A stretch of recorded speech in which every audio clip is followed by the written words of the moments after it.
Yo, what is up, YouTube? It is the Fantasy Bros. Today, we are talking starts and sits for Week 5. At the end of the video, we're going to break down the Thursday night game, the Colts versus the Broncos. So if you want to listen to that, you can skip forward in the description. We have all the timestamps. But for now, let's get into the starts and sits. So first, we got starts for Week 5. And I'm going to kick it off with Damien Harris and Rhamondre Stevenson. These are the guys that I have the most belief in as far as my starts this week, and I just want pieces in this game, man. They're playing the Detroit Lions, who, if you've been paying attention, their games have been hitting the over. They've been, their defense is the defense of the Detroit Lions has been allowing the most points in the league. So I want pieces of the Patriots, but who else are you going to start besides Damien Harris and Rhamondre Stevenson? So I want both of them. I'm starting Rhamondre in a couple of leagues where I have him. And yeah, I totally believe in those guys this week. Yep.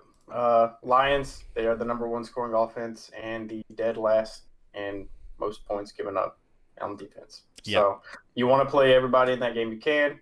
Patriots starting a rookie quarterback, so you don't really have a receiver to trust. So load up on the running backs who just gave a $150 to Rashaad Penny. And the Patriots are favored by 3 points, so the running game is very much in play. And both of these guys could have great fantasy outings. So start those guys for sure. Get them in your lineup. All right, who's your start? So my start is going to be Curtis Samuel, which you're probably already starting him anyways, but I just want to give some reassurance after a bad week, or at least bad for him. So in the first 4 games, he's had 11, 9, 10, and 7 targets with 4, 1, 3, and 0 rushes as well. So he's touching the ball a lot. He's like a Debo light, basically. Obviously, he's not Debo, but he's playing that role where he's getting catches and carries as well. Tennessee isn't a scary defense at all. I would not be scared of the matchup. The past 2 games, his scoring has been down from the first 2 weeks, and you look at what those two have correlation. And if you look at his first 2 games with Detroit and Jacksonville, they don't have a crazy pass rush, so it gave them time to throw. And then if you look at their past 2 games, which was Dallas and Philly, both have excellent pass rushes, and they had 0 time to throw. You could tell that dip of production. Well, Tennessee doesn't have a great pass rush, and then their opponent the week after this also is an easy matchup. So I think you should fire him up. He's touching the ball a ton, PPR especially. He averages half a touchdown a week, so every other game you're likely to get a touchdown. And their defense is horrendous, so you're always going to be behind, most likely chasing points. Jahan Dotson out as well. I mean, it just gives him a little bit of a bump. Carson Wentz is the most sacked quarterback in the league right now, so hopefully if it goes down just a little bit, his production can go back to what it was in the first 2 weeks, which was providing for all his receivers. So got to agree with that start. My second start this week is James Robinson. He's playing the Houston Texans, who have allowed the most points to running backs. And, it's very obvious why. They're probably going to be down in they're probably the worst team in the league. The Jags actually look pretty good this year, and James Robinson looks good. I want to give you guys confidence to start him after a down week because he is that dude, and they're going to be leading, and he's going to be running all over the Houston Texans. So start James Robinson. Yep. You can even go back to the last 2 or 3 seasons with James Robinson. Game, he always does really well, and then in games that they get behind, he seems to drop off. So they're projected to win this game and should do so handily. James Robinson should be an excellent play this week. All right, you get another start? All right. So this one for me is going to be for deeper PPR leagues. I wouldn't try to force this guy in your lineup unless you just really need the help and you maybe have some injuries and bad players this week. But Isaiah McKenzie for the Buffalo Bills. So the Bills throw the ball. They're top 5 in the league so far in pass attempts. Pittsburgh's defense has been trashed in the secondary so far due to injuries and just poor performance. They've already given up 4 100-yard receivers in 4 weeks, which isn't great. McKenzie has already gotten a lot of opportunities. In the past 2 weeks, he's performed pretty well with them. He's scoring touchdowns. He did have a concussion in this previous game, so watch the injury report. make sure Right. he's actually playing. But so far, all signs are pointing to him playing. And his co-receiver that manned the slot along with him, Jamison Crowder, actually has an ankle injury and was put on IR. So he's going to miss Mm. extended time. And the reason McKenzie's was kind of like a half start, half not was because he split the full-time slot position with Jamison Crowder. Now that he's gone, all the snaps should 100% in the slot go to Isaiah McKenzie with a great offense. It should equal a ton of points, especially. Yeah. And even if he doesn't go this week, I think he's a great stash. I think you definitely, if he's on your waiver, grab him. If he does play, and you need a flex, you can flex him. If not, I would keep him on your bench because he's going to be good when he comes back. I'd be starting him over lower guys like Mac Hollins, who you may have picked up, Elijah Moore even. I'd probably start him over MVS. I'd probably start him over even DJ Moore. I would consider starting him over this week in a bad I am matchup. starting him over DJ Moore this week. Yeah, in a bad matchup, which we'll talk about later. So definitely Allen Robinson, start him over. It's don't go crazy and start him over somebody who's a every week starter, but a deeper league consideration. For sure. All right, and then for my little bit deeper play, it's Raheem Mostert. They're going to be playing the New York Jets this week, which they're 3-point favorites. I like this matchup for him. The past 2 weeks, the touchdowns have went to Chase Edmonds, but I think this is the week that he gets the touchdown. He's been utilized around the goal line, and eventually the touchdowns are going to come. His snaps are going up. His carries are going up. I like him to run all over the Jets this week. So if you need a flex or a RB2 because you're dealing with injury, I think you can fire up Raheem Mostert. And he might be on your waiver, so check if he was dropped this week. Check if he's on your waiver. It's a good option. Yep. All right, so for my last option, this seems like an obvious choice, but I just wanted to touch on it and sort of give managers reassurance. But it's Jaylen Waddle. He was injured last week. He didn't practice the entire week. He did end up playing, but he did not look like himself. He only had 2 catches in the whole game, which is unlike him. Also, you look at the quarterback situation. They're starting Teddy Bridgewater due to Tua being out with injury. I don't have any problem with Teddy Bridgewater. If you look at last year or the year he started for the Saints, when Drew Brees went out for that 5 games a week, Michael Thomas was still a wide receiver 1 for those 5 games. He's proven before that he can support the talent. And with someone as talented as Jaylen Waddle, all it takes is one slant pass to go 80 yards to a touchdown to make your entire day. And the Jets defense is abysmal, so he should be able to get open pretty often. I mean, definitely start this guy. I try to trade for him low after this if you can. I'd lock him in as a top 10 to top 15 guy, in my opinion, going forward. So if you can buy him as a wide receiver 2 value, I would do that right now if you can get him for that value. Yeah, but definitely start him. And then I have one last start, and that's Robert Woods. They're playing the Washington Commanders, which is a good matchup for receivers. They have allowed the second most points to receivers this year, and with Treylon Burks being his biggest, competitor as far as targets, he's probably not good to go this week. So Robert Woods, I think you fire him up this week in their flex. He was the leading receiver last week. They've had a little bit of a hard time in the passing game, but I think the volume's still there. And against this Washington defense, I think there will be enough to go around for Robert Woods to have a good week. So I would start him. And lastly, I just want to mention the Cowboys defense. I've seen a lot of Cowboys defense on my waivers. So if they're out there, I would start them. When I've looked at people's rankings, they don't really have the Cowboys in the top 5 this week, but I'd put them there. They're playing against Matthew Stafford and the struggling Rams offense, who have been sacked the second most times. It's only one less than Carson Wentz. So Stafford has been sacked 16 times, and the Cowboys defensive line is amazing. They've got the second most sacks, tied with the 49ers at 15. So I think the matchup there is going to be really unbalanced. I think the D-line of the Cowboys is going to run all over that offensive line. So I start the Cowboys defense, and going with that, I would sit a lot of Rams options other than Cooper Kupp and Tyler Higbee. Pretty much anybody else, sit Stafford. I would stream over him. I might even drop Stafford with their coming schedule. I would drop Stafford. Yeah, drop Stafford. I would sit Allen Robinson, obviously. I would sit the Rams running backs if you possibly can. Yep, and fire up those Cowboys defense. All right, let's move to some sits. Who's so your we first just got sit? a little bit of breaking news. Oh, So okay. Rashaad Penny missed practice with a shoulder injury. Which Grab Kenneth Walker.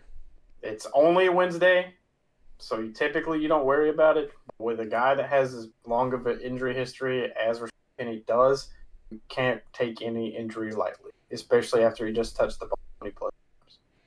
Trade high on him right now. He's probably still projected to play in your league, so people are going to see those points projected and think he's going to go, and he very well might. But with, like you said, with his injury history and his 30-point week he just had, I would try to sell him right now, and definitely make sure Kenneth Walker is rostered.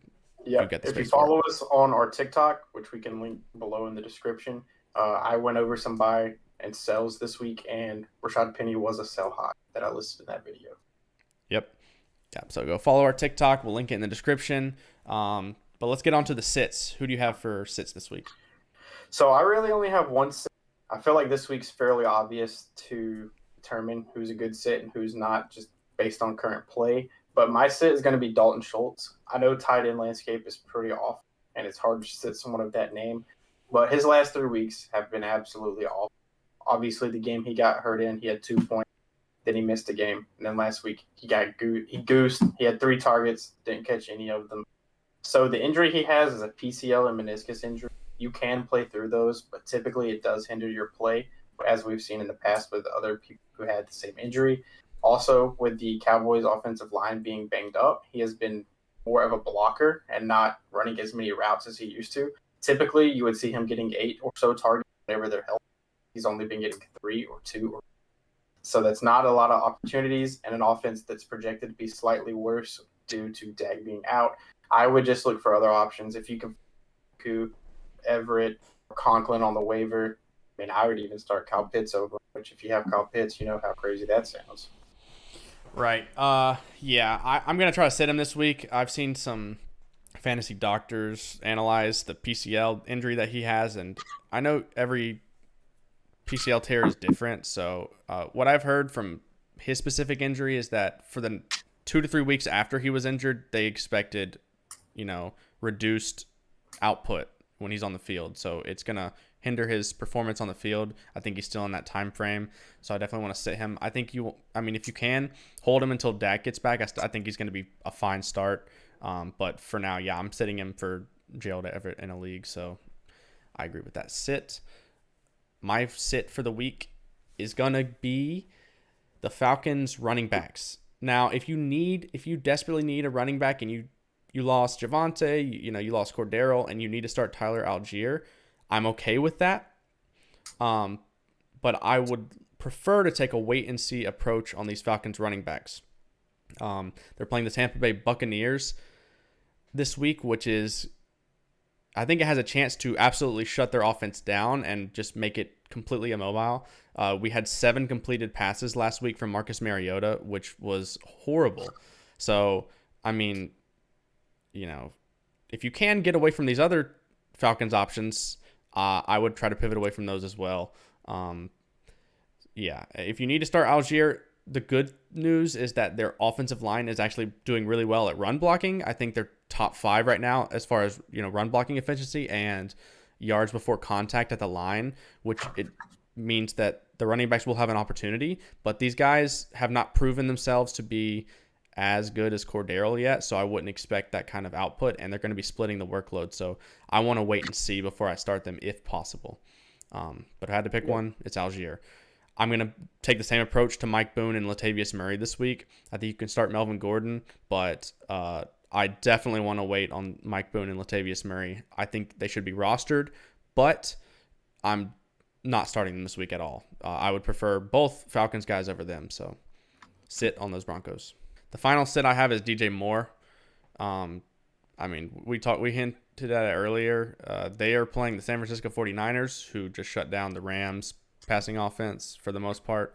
And the Panthers are even worse. So I want to sit DJ Moore this week. They got the lowest over-under of the week at 39.5. Do you want pieces in this? I'm going to pick and choose Debo and maybe Jeff Wilson, and that's pretty much it. I'm trying to sit everybody else. Or Chris McCaffrey, always line him up. We know that, though. Yeah, But that's a given. sit DJ Moore this week. I know he just had a good week and his targets are up, but this is not the week to line him up, in my opinion, if you can avoid it. Sit every Panther not named Christian McCaffrey. I would start Devontae Smith over DJ Moore. I'd start Dobbs. I'd start even Adam Thielen. I would start guys like that. Juju this week in a good matchup with the highest over-under of the week in that Kansas City game. I'm starting over DJ Moore, Robert Woods, those type of guys. Curtis Samuel. Yep. All right, so I think that does it for our starts and sits. Now we're going to break down the Thursday night game, which is the Indianapolis Colts versus the Denver Broncos. So, Aaron, what do you have on that game? So this one's pretty cut and dry to me personally. So let's just start off with the Colts. Matt Ryan, obvious sit. He's been abysmal pretty much the entire year. So, and Denver's defense is a pretty tough matchup. I would not pick him up to play. At running back, Jonathan Taylor is out, in case you did not know. So Nyheim Hines looks to get the bulk of the work. So I think he's going to be a flex-type player, high-end flex, maybe low RB2, especially in PPR formats. He'll probably see anywhere from 10 to 15 touches if he carries and catches. So maybe a chance at a touchdown, but I wouldn't expect a huge week out of him. I wouldn't even mess around with the other guys, Philip Lindsay, Jackson. Right, no. Receiver, Michael Pittman, you're going to play him. That's it. It's hard to get away from him.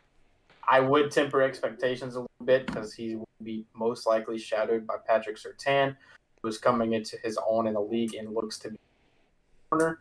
But you can't sit Michael Pittman. I would not start any other receiver. I would not start a tight end because they are playing the sickest game of tight end roulette you've ever seen. Nope. One weekend it's one dude, one weekend it's Alie-Cox, one weekend it's someone else. So can't trust any of them. Don't follow the points on tight end. It's not going to get you anywhere. Just sit them on. On the Broncos side, yeah, what do you think about Russ? I guess I could go defense. I personally wouldn't play the Colts defense. They haven't looked very good. Shaquille Leonard is out again due to a concussion and a broken nose, so they're going to be without a premier middle linebacker again. So I would sit them, cut them if you can. All right, so on the Broncos side, Russ, I'm starting as a top 12 quarterback. Most of the stream-worthy guys this week, I would start Russ over all of them. I would start him over Goff due to injuries to his receiving core and play the New England defense. I would start him over Geno due to matchup concerns. I would start him over Jimmy G, even though Carolina is a decent matchup. Trevor Lawrence? That's the closest one to me. Trevor Lawrence against has a good matchup against Houston. So that's one to where I'm like, it's a coin flip. I would probably just stick it out with Russ, especially due to their RB situation. They might lean even more to the pass, potentially. Russ looked actually pretty good last week for the first time all year. So I'm just let's ride. Yeah, I'm rolling with Russ. I think a lot of those managers probably did pick up somebody because they saw Russ was struggling in the first few games. I know a lot of people started Trevor Lawrence over him last week and were disappointed. I'm going back to Russ this week in that decision. All right. For running backs, I'm playing Melvin Gordon. Yep. I think his injury isn't too serious. He's playing. Also, the whole fumbling situation is curious. He's had 4 fumbles in the last 4 games, which is very uncharacteristic for his career, as the last 3 seasons, the most he's ever had in a season was 3 total. And he's already had 4 in 4 games. So fumbles are fluky. They're not a fluid stat, just like touchdowns. They come and they go in spurts. So I don't think you would expect him to do it more often. He has the most starting experience in the offense. Plus, he was playing well enough to at least split time with Javonte Williams. So he should easily dominate work. Right. If he can eat into Javonte's workload, he's going to eat into these. They don't trust Mike Boone, and Latavius Murray literally just coming onto the roster this week. Yep. So no way I would play either. Yeah. I'm starting Melvin in leagues where I've had JT, Jonathan Taylor going out, or other injuries. Javonte, even if you have him handcuffed, you could play him. But that kind of league. Receivers, I'm starting both Jerry Jeudy and Courtland Sutton. I'm starting Sutton as a wide receiver 2 with a wide receiver 1 upside, as you should every single week. Dude's been super consistent. I still think there's a lot of touchdown up. He's not hitting on those touchdowns yet. So when they do come, he could skyrocket. Jerry Jeudy, pretty much the same thing. He's been getting pretty good looks. When Sutton attracts a lot of attention, Judy's usually running wide open across the middle of the field. He's also had 2 touchdowns in 3 healthy games, so that's pretty nice. You like to see. If you're afraid of their running back situation, which running through the air type thing, lots of quick screen passes, dump offs, slants, out routes, that kind of stuff, dink and dunking down the field instead of trying to hand it off 15 times and letting run into a brick wall, essentially. Tight ends, I wouldn't play any tight ends just because you don't know who it's going to be. Could be Alex Beck, could be Albert O. Yeah, I'm skipping those guys. So, I want to give some confidence on Jerry Jeudy because, I think a lot of people are disappointed so far. He's busted in 2 of his games. But if you actually look at it, I mean, in the game 2, he was injured. He only played 14% of the snaps. I don't think you can hold that game against him, personally. And then in the San Francisco game, he wasn't fully healthy. He only played 59% of the snaps. And that was against the San Francisco defense, who have been shutting down, passing games. It was a 10-11 game. I don't count those games too hard against him. In his other 2 games where he played about 90% of the snaps, I mean, he got enough points to get you a win.